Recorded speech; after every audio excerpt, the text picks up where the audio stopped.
Welcome to session on solutions to problems. Welcome to session on solutions to problems. The last two sessions, we discussed about what is a problem and how to solve the problem. Okay, you have identified the solution to the, you have identified how to solve the problem. So you know the steps to be followed. So how do you represent it in a form that is understandable to everybody? Remember, though you have a solution, you have to represent it in a form that is understood by everybody, because you will be working in a team. And you should ensure yourself that you understood the solution.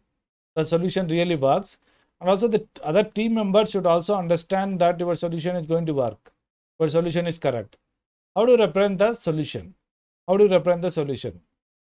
Now, you may say that okay, you are going to write the program. Fine, you are going to write the program, but there should be some kind of language independent method of representing the solution. Program is really complex. For complex problems, it is a huge one. So there should be some kind of hierarchy. You should be able to understand the solution step by step. So how do you represent the solution to a problem? So in this class, in this session, we are going to start this solution to problems. How to represent the solutions to problems. Representation of a solution to a problem. So solution can be represented in the form of a program. If the problem and solution are simple, then directly you can write the program, fine.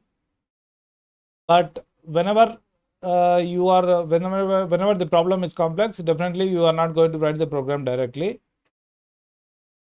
You should know about the language features also and data structures also. So the language has certain features which make them more suitable to certain problems.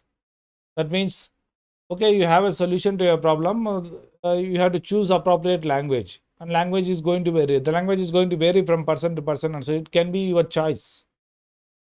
If you are comfortable with C, you may go with C. If you are comfortable with Python, you may go with Python. Okay, and you should not limit the language. Particularly, lot software may be developed using multiple languages also. It is possible. Okay, and also the data structures of the language. Data structures that are supported by the language are going to vary. Depending on it, you have to choose appropriate programming language. But before we get into those things, before we get into the language features and then data structure supported by the language, it is better to represent it in a form that is independent of the language. And also try to understand the solution and problem in a better way. So before representing the solution to a problem using language independent methods, before studying those language independent methods, let us study about top-down design and bottom-up design. That means how do you arrive at the solution? How do you arrive at the solution? So if the problem is complex, we should try to cope with the complexity. We should be able to handle the complexity. So there will be different levels, and each level represents a certain level of detail. That means the problem can be divided into parts, and each part can be considered as at each part there will be different what are called as modules, and those modules represent a different level of detail. So more details will be present at the bottom, more details will be represented at the bottom, and as we go up, the level of abstraction increases. That means considering the essential characteristics and neglecting the other things. You go to the details at the bottom, and the abstraction level will be high at the top level. So there are two approaches, top down and bottom up approaches, and this is also called as stepwise refinement or hierarchical decomposition. Just try to explain it, form of a diagram.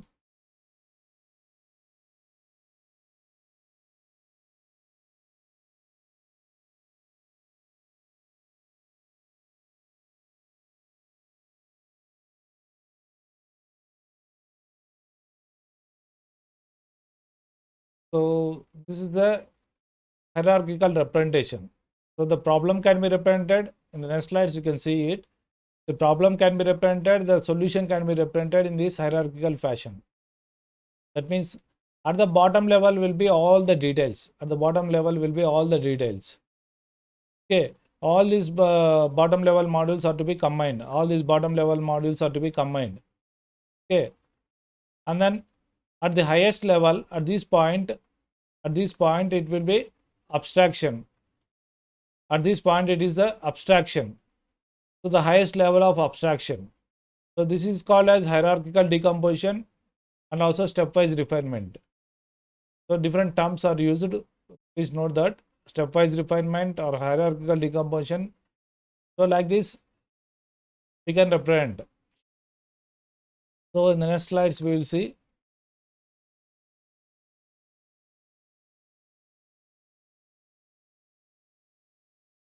So top-down design means we start with the main problem or main solution and then divide it into parts. Bottom-up design means you try to start at the bottom level and then you try to integrate them and arrive at the top problem. So it can be at the top level can be a problem or solution. Please note that this can be a problem or at the top level or at the individual levels, that there can be problems or solutions. So similar hierarchical chart is used to represent the decomposition of the problems or decomposition of solutions to the problem. Suppose if you take like this, so problem is there. So this problem is complex. So divide it into sub-problems. You divide it into sub-problems.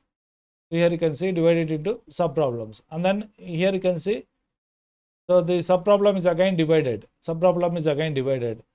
So 1.111 etc. are used for convenience for better understanding. So sub-problem divided into sub-problem 1, sub-problem 2, sub-problem 1 divided into sub-problem 1.1, 1.2, 1.3, 1.3.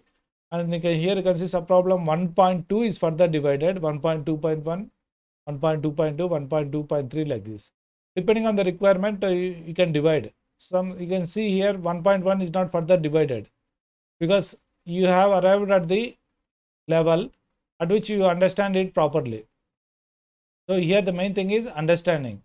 So you have arrived at the stage where you understood this subproblem 1.1. So if you understand this subproblem 1.1, then there is no need to divide. There is no need to divide. So like that, you can divide individual subproblems into again sub-problems like that. You can go to up to any level, So this is stepwise refinement or hierarchical decomposition. So use the term top-down design. When you start at the top, and go to the bottom. So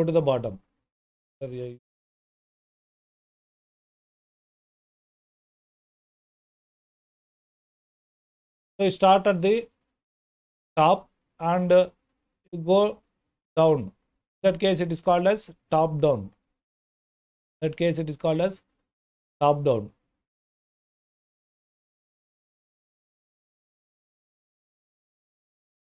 Top down. This is called as top down method. So if you start at the bottom, and if you go this direction, it is called as bottom up approach. Bottom up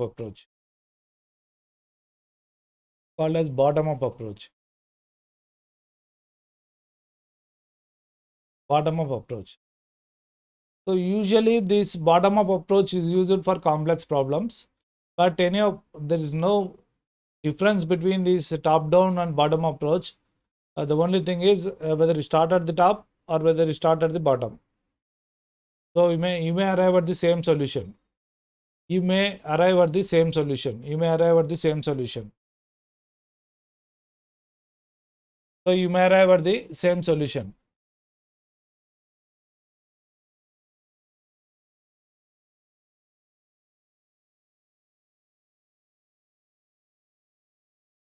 There is some problem with the recording. Check. Recording is a complex task. particularly when you use open source complex tasks. That is an example. This is an example. It's an example. Remember, whenever you are designing, so there is no yes and no type of answers, or correct or incorrect solutions. So different people may do it in different ways. Whether finally you are satisfying all the requirements or not, that's what matters. Whether your program is working correctly for all the requirements or not, or whether your algorithm, flowchart, pseudocode, they are the language independent representations, whether they are working correctly or not. If they work correctly, whatever design you follow. So like this, you are divided into college information system, into student information system, and faculty information system. So instead, you may divide this college information system into, say, academics and administration. It is also correct. It is also correct. But finally, your solutions should satisfy all the requirements. So you should give the solution to all the problems, like attendance calculation, marks calculation, admission, etc., etc. For all those things, you should arrive at the solution. So this is an example. College information system. Consider any college. Consider any college. So how do you solve it? How do you solve it? This, remember, this can be problem. Individuals, all this can be problems or solutions. We will use the same chart. We will use the same chart. The college information system. So college information system means you consider any college. You consider any college. So what you have to do? Design means you should understand the problem. Now it's a big issue actually. It's a big issue. So college is a big one. What do you do in the college? Now what college consists of? What college consists of? Yeah, college consists of students, faculty, and maybe other staff also. Maybe other staff also. We can call the other staff also as faculty. As faculty. Or otherwise you can have another level also. Another branch also. You can have another branch also if you want to include other staff separately. Okay. So college consists of students and faculty. Now what do you do with respect to the student? What do you do with respect to the faculty? If you consider students, so students are admitted, suppose in AP, students are admitted based on their MSET rank. Students are admitted based on the MSET rank. So there will be what is called as admission process. There will be what is called as admission process. So students gets admitted, gets admitted, and then so every semester attendance has to be calculated for him. Attendance has to be calculated. While calculating the attendance, whether the student has full attendance or not. Okay. So based on that one, you have detention list, condonation list, and then regular list. That means, say, in a typical college, if you get attendance more than 75%, you will be in the regular list, no problem. If you are in the condonation list, that means 65 to 75 attendance, then you may have to bring some letter, some medical certificate. So if you get below 65, you will be detained. And these rules are going to vary from college to college. And the percentage also may vary. Percentage also may vary. Some college may have, say, 80% attendance, not 75% attendance. Okay. In special circumstances like corona, maybe students can be exempted from from attendance. Okay, that is also possible. So that's why the requirements is difficult to state. Even if you state them, they're dynamic in nature. They are going to change. So you should be able to handle all these things. So attendance is calculation. Similarly, marks is also calculated. Marks are also calculated. So you may calculate the percentages, and you may based on the percentages you may give grades also. There may be other things also, like suppose you have scholarship. So you have to deal with the scholarship. So scholarship. You have to deal with the scholarship. So like this. So you may add different things. So, there is no perfect way or correct way of doing it. So the whether your problem decomposition or solution decomposition is satisfying the customer requirements finally or not, it is what matters. So similarly, faculty may be appointment related to faculty. You can have one problem, and then you can have their payroll related problem. That means how to give them salaries, daily labor may be there, daily wages may be there. So consolidated pay may be there, contract employees may be there, and then regular employees may be there. And within the regular employees, there may be different scales of payment, how much basic they get, how much DA they get, how much HRA they get, and these things may vary. HRA may vary from city to city. Okay, for suppose JNTU has this college in Anantapur, Pulvendula, and then Kalkiri also. So maybe Anantapur can be treated as a city, Pulvendula and they say the Kalkiri may be treated as municipalities. In that case, HRA is going to vary. So all those things you have to consider. So you have to discuss and you have to gather all the details. All the details. If you want to consider the admission process, now how the students are admitted, what is their MSET rank, what is their category, caste. Now how based on the caste, again you have to admit the students. You may now and then you may get changes. Suppose EWS category, how do you admit them? How do you admit them? So all those things are going to you have to consider. You have to consider. Okay. So like this, you can divide the problem or solution into sub problems or sub solutions. Sub solutions.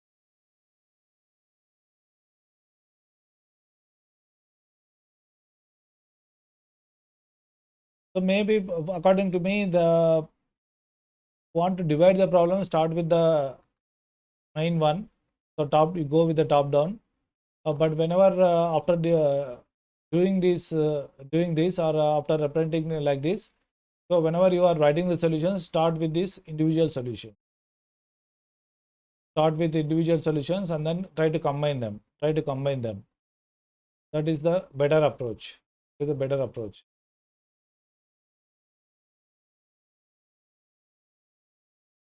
Okay, you have understood the problem, you have understood the solution. What next? So as I already told you, you have to represent the solution to a problem in a language independent fashion. You have to represent the solution to a problem in a language independent fashion. That is the better one. The language dependent means you have to use appropriate programming language. Appropriate programming language. Generally, we go with the language independent representation first. Now, to better understand the problem, we discussed that understanding the problem is very much essential. Understanding the solution is also very much essential. So, we go with the language independent one so that everybody understands your solution. Everybody understands your solution.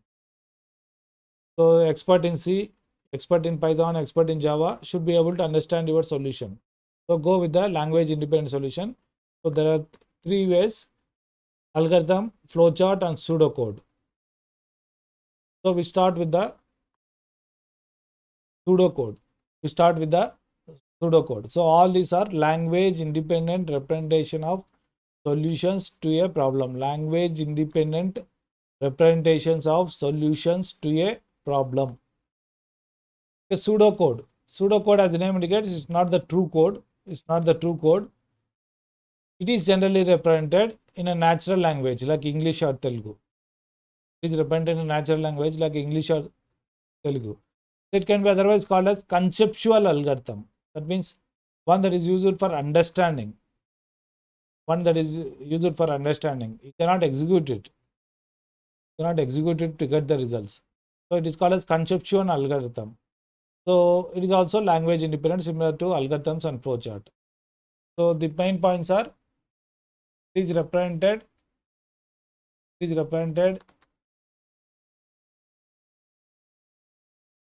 a representation of language independent solution.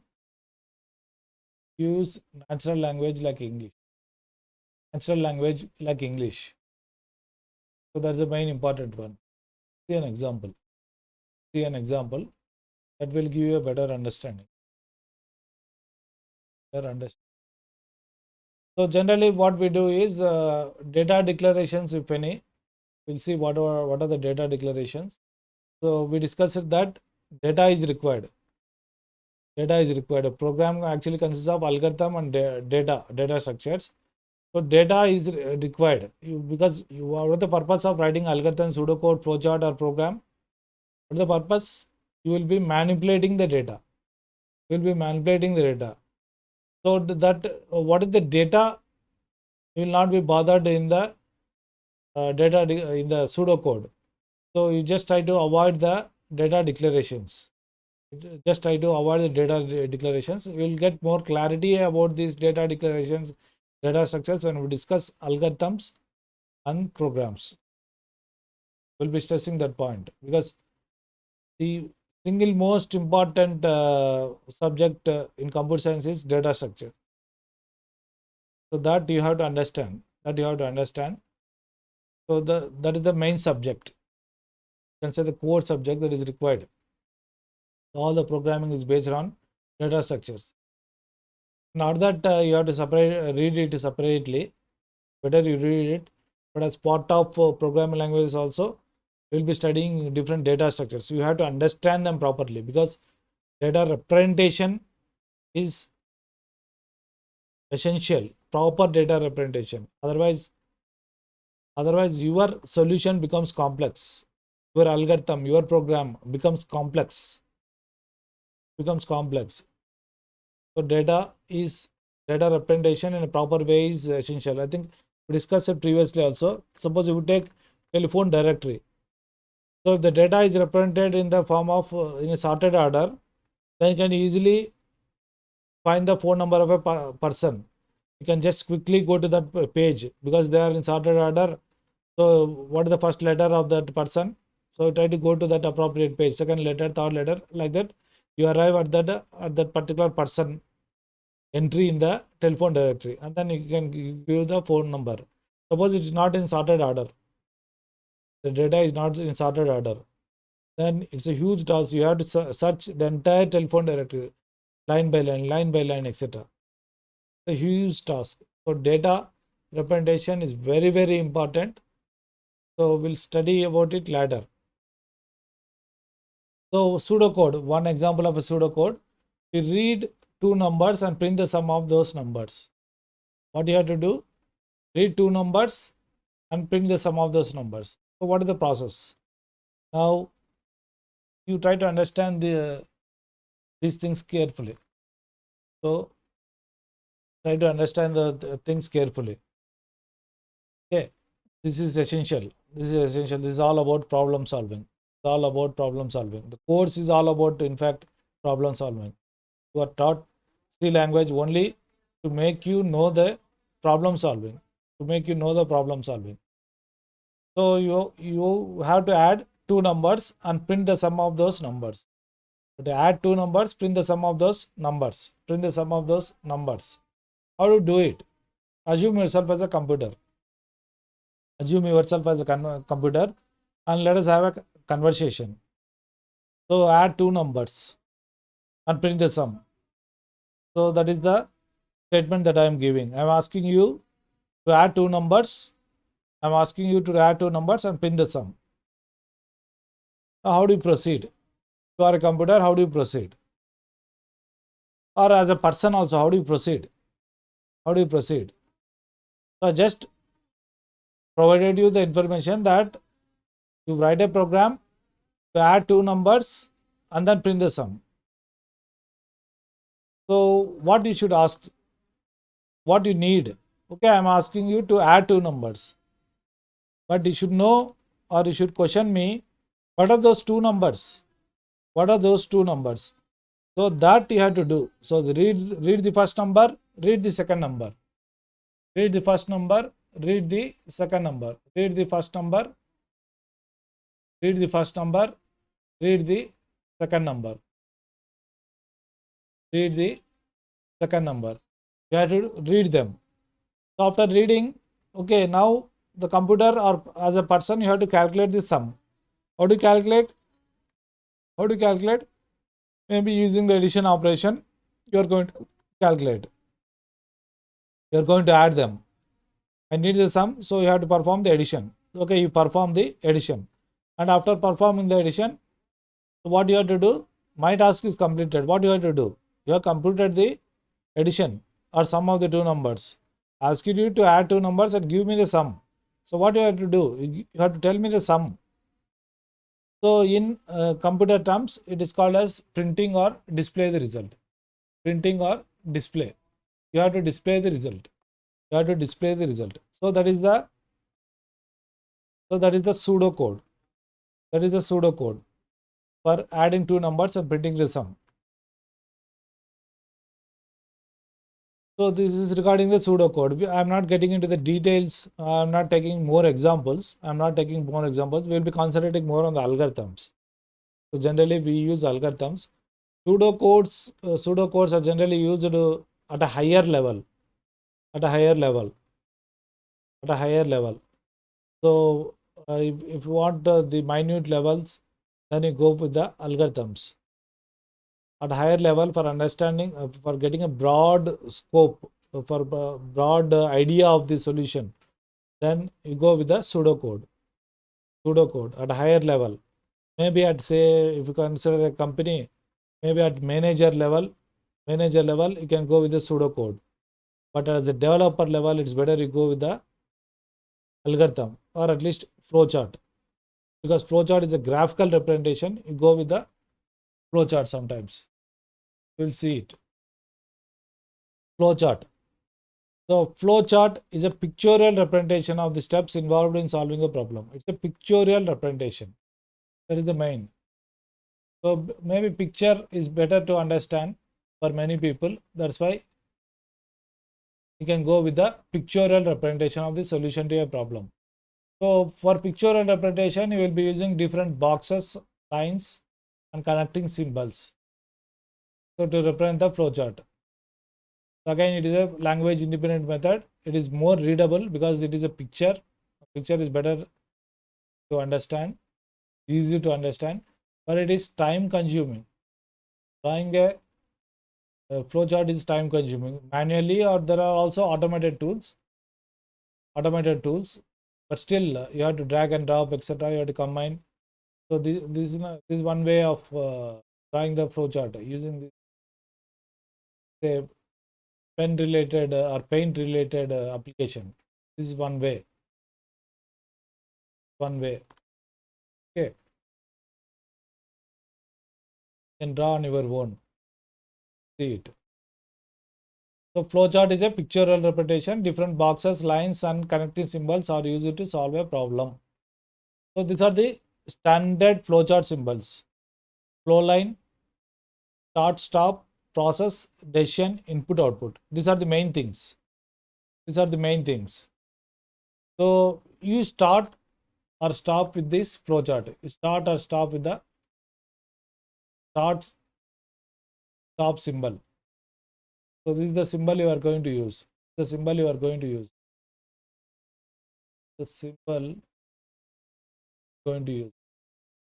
Start or stop.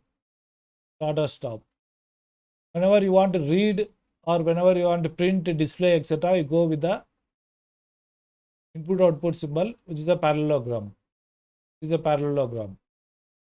So enclose that restatement within this parallelogram. And process, that means whenever you want to compute something, you are computing the sum. So in that case, you go with this symbol, rectangle symbol. Process, rectangle symbol. You go with the rectangle symbol. Whenever you want to make a decision, you go with decision symbol. These are the frequently used symbols. The flow lines only are used to indicate the flow. Okay. So what is the first one, second one, like that? Quite obvious. So these are the main symbols.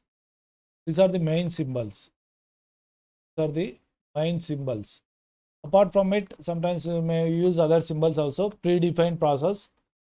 or already defined program. If you want to represent it, you can go with the predefined process.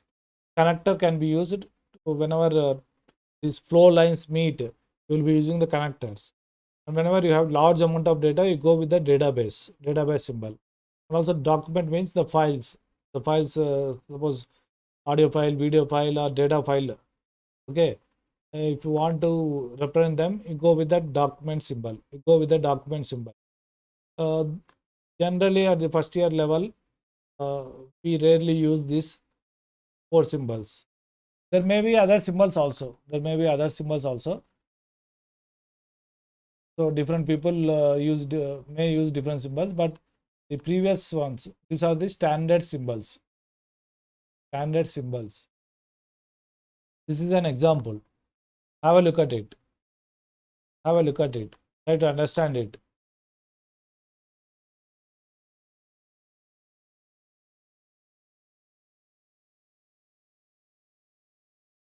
So start and end, or end can be otherwise represented as stop. You can write stop also. Okay. Write stop.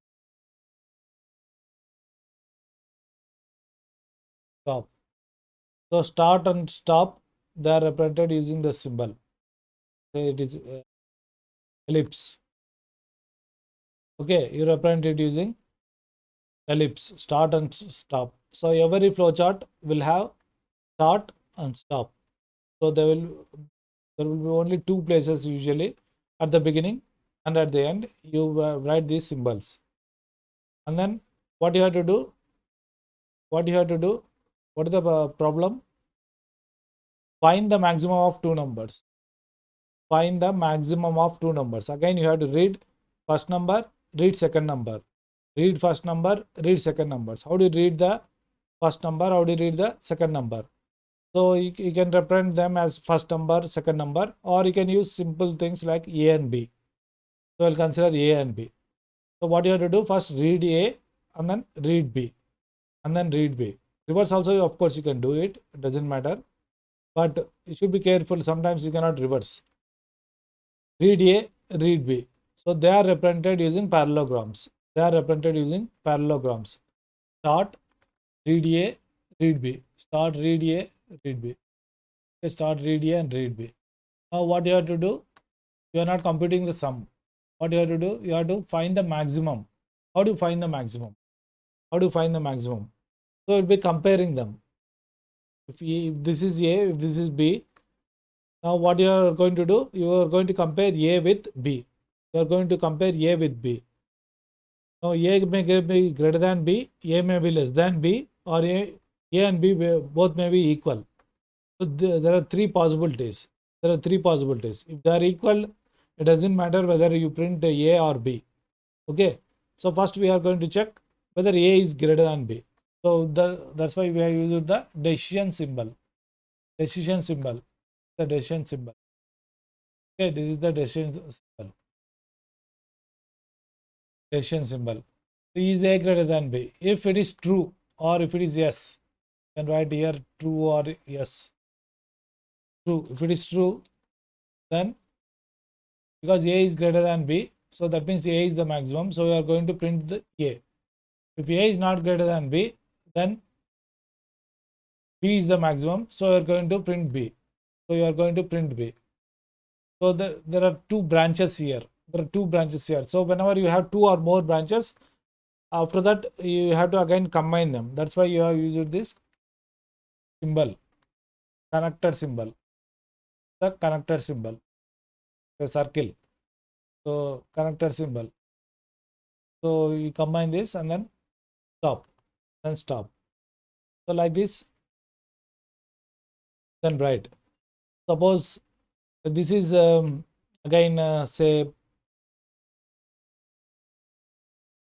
finding the sum of the 2 numbers. How to do? Okay. First it will be start only. Let us assume that the 2 numbers are A and B. Read A and B. But after reading A and B, what you have to do? You have to compute the value of their sum. So what you can do? C equal to, you can say C equal to A plus B. So you have to add them. You have to add them. So that is process statement. That is process statement. You are computing something. So what is the symbol that you have to use? What is the symbol? This is the symbol. So read A and B. So after that, you have to do C equal to A plus B. After reading and after computing the sum, what you have to do? You have to display the result. You have to display the result. Now for input output or reading and writing, what is the symbol? Parallelogram. Here it is, parallelogram. Let me draw it. No. So you have computed C. So what you have to do? You have to print the value of print C or display C.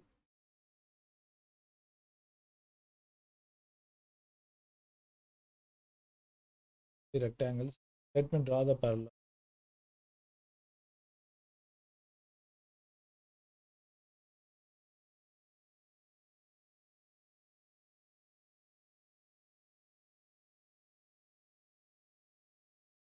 So print C.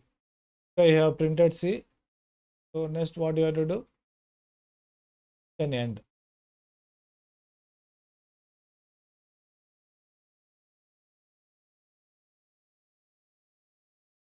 So end it. Stop it. So this part is not required. What is not? So because we are computing the sum of the numbers, not trying to find the